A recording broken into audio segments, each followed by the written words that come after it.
जनाब सदर, आज से 1500 साल पहले का तसव्वुर कीजिए, जब दुनिया तीनों तार थी, कुफ्र की जलकार थी, सर्दिशों की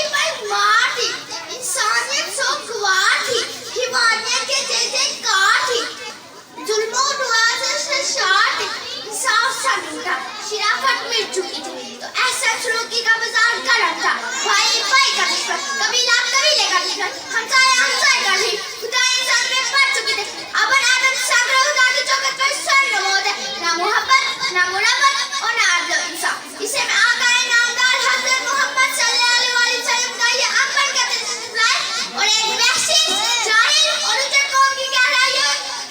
से निकाल के ऊंचे सुरैया तक पहुंचा, क्योंकि मोहम्मद हमारे बड़ी शान वाले। जनाब सदर, कई अपने दरवाजे पर अबू बकर सिद्दीक बन गए, उमर फारूक बन गए, उस्मान जुल्लुलैन बन गए, अली असदुल्लाह बन गए, खालिद सैफुल्लाह बन गए, अबू उबैदा अमीरुल उम्मत बन गए और हमजा सैयद शुहदा बन गए, क्योंकि मोहम्मद हमारे बड़ी शान वाले।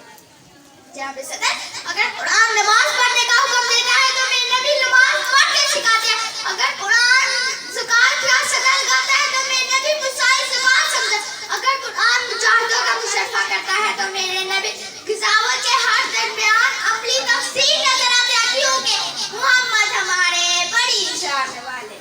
कि मोहम्मद से वफा तूने तो हम तेरे हैं, कि मोहम्मद से वफा तूने तो हम तेरे हैं, ये जहाँ चीज़ है क्या लो कलम तेरे, हमारे नहीं लल वाला